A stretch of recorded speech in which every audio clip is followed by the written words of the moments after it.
2 weeks after the start of this war, the first signs of limited progress and relief entering Gaza on the back of a truck.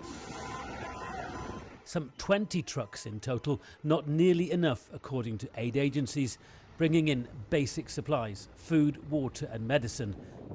There have been an unprecedented number of Israeli strikes against Hamas-related infrastructure. But, say Palestinian officials, 4,000 people have been killed in Gaza, many of them children. There was a small but significant breakthrough as US-Israeli mother and daughter Judith and Natalie Renan were freed from Hamas captivity in Gaza, though 200 hostages remain.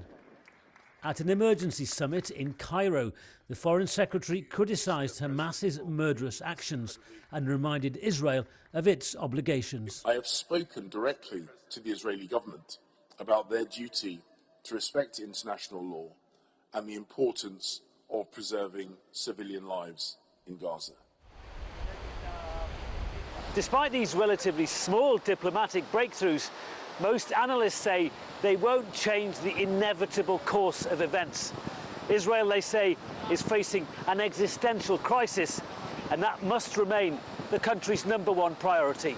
I think that there is quite a determined decision that we cannot stop here, we cannot agree to any ceasefire, and in order to achieve the goal, which is a quite ambitious goal, to dismantle Hamas from all its military capabilities, we will have to start a ground operation sooner or later, and we are not going to stop before such a goal is achieved.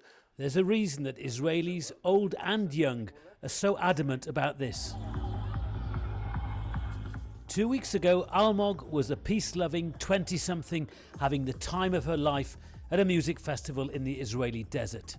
It's an innocence she'll never recover. As squads of Hamas gunmen stormed the festival, shooting indiscriminately, Almog fled for her life, finding cover under some desert scrub, where she would hide motionless for 8 hours. I didn't thought they were going to take hostages. When I was there, every time I heard or see their interaction, they shoot, and they shoot for killing. October the 7th will go down as the most fateful day in modern Israeli history, as Hamas gunmen mercilessly murdered at least 1,400 people of all ages in towns and communities across the south. Today was the first time Almog has ventured out in 2 weeks, the nerves in her leg damaged by her ordeal. From someone who believed in coexistence, she's now a frightened skeptic about the possibility of peace between Israelis and Palestinians. Willow Davis, BBC News, Tel Aviv.